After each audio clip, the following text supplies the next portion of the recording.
organic, unpredictable, unknown, lovely, beautiful, a sense of fulfillment. This is part of the pleasures of life and not the chores of life.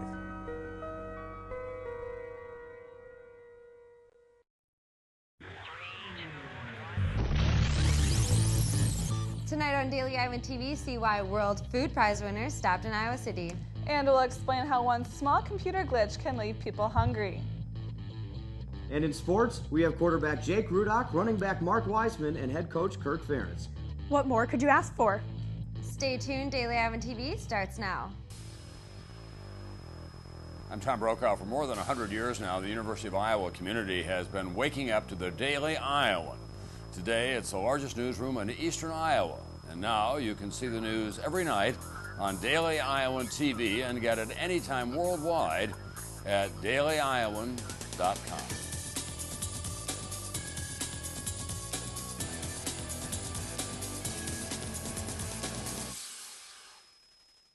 Hello and welcome to your Tuesday edition of Daily Iowan TV. I'm Mary LaPlaca. And I'm Kara Bimschlager. Earlier today, the UI honored 3 scientists who are now World Food Prize laureates. The World Food Prize is an international honor. It rewards those who have made a significant advancement in the world's food, whether that be improving the quality, amount, or accessibility to food. On their way to Des Moines for the Borlaug Dialogue, where they will be officially honored beginning tomorrow. Mark Van Montague, Mary Dell Clinton, and Robert T. Fraley first stopped at UI and Iowa State University for public lectures. It's also, a great honor to share the award with 2 colleagues who I've worked with one day, competed against the next, but both Mary Dell and Mark, we celebrated each other's success, and it's really special that this is a joint award. After the lecture, the laureates also answered questions from the audience. People across the country were unable to pay for groceries recently. Our reporter Mulan Wang has why. Outside Hy-Vee's grocery store in Coralville, food stamps have been down for a while since the computer glitch. That means the people can use food stamps purchased at the grocery. So let's look into what happened. A technical glitch that eliminated spending limits on the debit cards used for food stamps were down, however, not for long. Luckily, it was back up and running actually Saturday night by 9 o'clock. So luckily, it was pretty short-lived, but it was a pretty big inconvenience for a lot of people. This is Mulan Wang from Daily Iowan TV. Jim Leach spoke Tuesday morning at the UI College of Education about STEM, humanities, and global research. Leach used information from his previous studies to advocate the use of math, science, and global issues in proactive ways. Leach previously spent 30 years representing Iowa in the U.S. House of Representatives and was selected as one of the first speakers in Distinguishing Speaker Series for the UI College of Education. Daily Iowan TV sat down with UI President Sally Mason on Tuesday morning. She addressed the pressing issue of the government shutdown and how specifically it has affected the lives of UI faculty and students. This affects everybody. I mean, in the end, it really does affect the entire country, and certainly if we were to default on the loans that this country has, that would send a very, very bad message worldwide. Another topic Mason spoke about was the increase of international students here at Iowa. She highlighted programs that are helping promote cultural diversity among UI students. There's a lot more coming your way on Daily Iowan TV. We'll give you a glimpse of what is happening outside of Iowa. Now we're tossing over to Laura Gibbs with our 6-day forecast. Laura? Thanks, guys. Well, what started out as a rainy, gloomy day certainly turned around quickly this afternoon. If you were like me and wore your rain boots to class, you were probably regretting it later in the day when the sun came out. Luckily, it looks like the rain won't be bothering us again for a while. Tomorrow will be a chilly morning with a temperature of just 45 degrees, but the high will jump up to 59 degrees in the afternoon with partly cloudy skies. In the evening, temperatures will sink back down to 46 degrees, but at least it's not cold enough to snow. Taking a look now into the rest of the week, highs will swivel right around 60 degrees for the next 5 days. The partly cloudy skies will last through Friday, and on Saturday and Sunday, the sun will finally come out, making for a beautiful fall weekend here in Iowa City. But be prepared for some chilly mornings and evenings. The low on Saturday will drop down to 28 degrees. It may be time to get out those fleece coats. On Monday, temperatures will warm up slightly with a high of 61 degrees and a low of 41, and partly cloudy skies. Well, that's all I have for weather. We'll be right back after this. Iowa SJMC. Want a major that'll take you somewhere?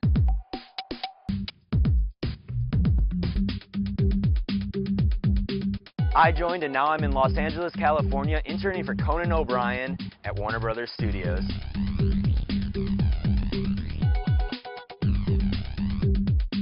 I joined and now I'm working in public relations for diabetes research. SJMC. Now let's take a look at what's happening beyond Iowa. A 7.2 magnitude earthquake hit the Philippines earlier this morning. The quake was centered on the island of Bohol. So far, 93 people have died.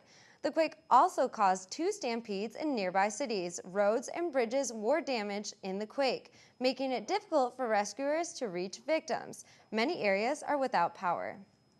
Doctors Without Borders are asking the international community to increase the access Syrians have to aid. The humanitarian group is having a hard time reaching everyone that needs help. The Syrian government currently won't allow the group to work in the country. 100,000 Syrians have been killed in the civil war, and another 7 million are refugees. 2 Florida girls were arrested in connection with the suicide of 12-year-old Rebecca Sedgwick. One of the girls, who is 14 years old, admitted to bullying Sedgwick online. The 2 girls were charged as juveniles with a 3rd-degree felony. An additional 15 young girls are suspects who also bullied Sedgwick. The University of Iowa's College of Law is losing students and wants to change that. They have proposed cutting out-of-state tuition by $8,000 to reverse the decline in enrollment. This year, the college saw a 20% decrease in enrollment from last year. Well, now that midterms has started, I have seen a lot of students head to the library, which is all new and improved. Yeah, I actually prefer to study in the comfort of my own home, but I definitely understand the library. It is so nice, that new one. Well, speaking of the library, Mary, let's toss it over to Rebecca Swibes for this week's Street Chatter. Rebecca, what's up? Thanks, guys, and welcome back to Street Chatter. It's midterm season, and this is the first semester students have used the renovated library to study. So far, students have flocked to the Learning Commons. With new technology and great resources, the library seems to be a studying paradise. But has it become too popular? I really love how new and fresh it is, and it's exciting kind of to study there, and the new snack place for late night studying. But I hate how crowded it is because right now everyone's obsessed with it, so it's kind of hard to find a spot to study. The new library has a really cool design, and it's a really easy place to study. I like the new layout, but the only thing is it's really busy because everyone likes it, so that's the only bad part. I came in the other day studying for midterms, and the first and second floor completely packed. There was nowhere to sit, so that was kind of frustrating, but I can understand because it's a new library and there's a lot of places to study. Even if the library is too crowded, I hope you all find a place where you can study this semester. Well, that's all I have this week. I'm sure I've got some studying to do. Back to you at the desk. Iowa football back in action this coming Saturday in Columbus. Yeah, our own Whitney Blakemore and Jordan Cabielas are always ready to go come this time Tuesday. They're standing by with everything you need to know about this weekend's matchup between the Bucks and the Hawks. Guys? Hello and welcome back to the Daily Iowan TV Sports Studio. The Tuesday tandem is back in action alongside Whitney Blakemore. I'm Jordan Cabielas. As Mary and Kara mentioned earlier, both Jake Rudock and Mark Wiseman still to come on today's edition of the program. But we start with the head Hawk himself. On the agenda at Tuesday afternoon's meet and greet with the media, a whole lot of praise for Urban Meyer, Braxton Miller, and the entire Ohio State program. One thing, over the years, typically when you go there, you play against a really good football team, and that's the case right now. They've got guys that look like big-time football players. They play like them. They're coached like them, so they're playing at a really high level, and I think as much as anything, if you look at it, they've got a win streak that's approaching 20 games right now, and you don't do that by accident. That it requires good players, good coaching. It requires players that understand you got to show up every week, and they've done a great job of that now for a year plus. So what's the key to stopping a coach that hasn't lost a football game since 2010? Jordan, let's listen in one more time.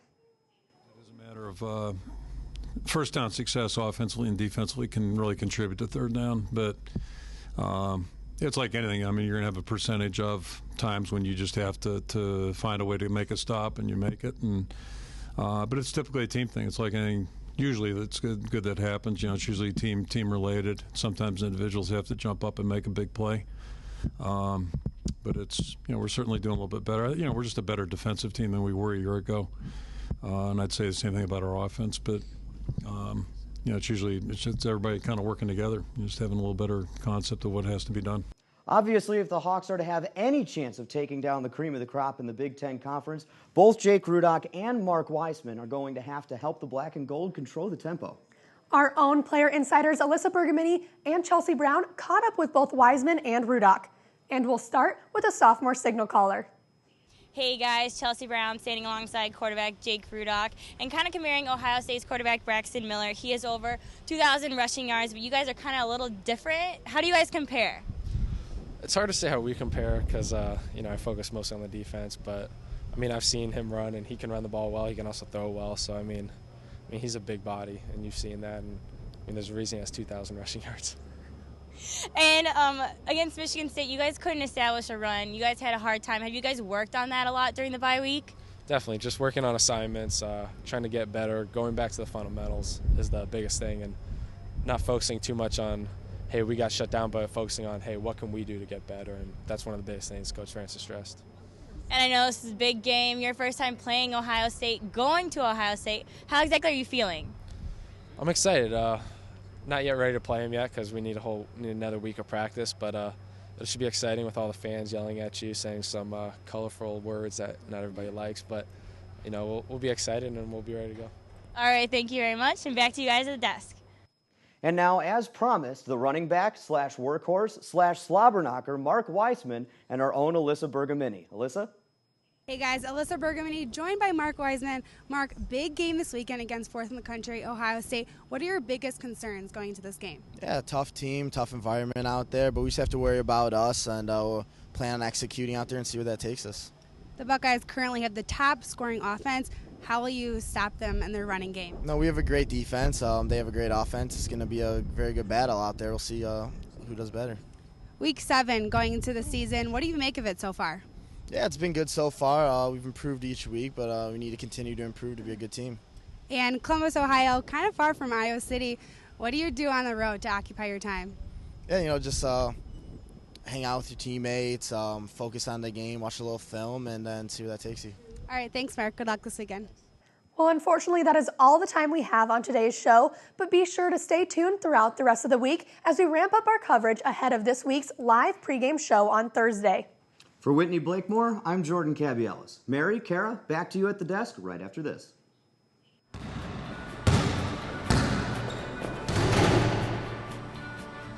We're bigger, we're deeper, and we're more experienced than we've ever been. And here's White, ducks it through. Cummins gets the step on the drive, score it, and a foul.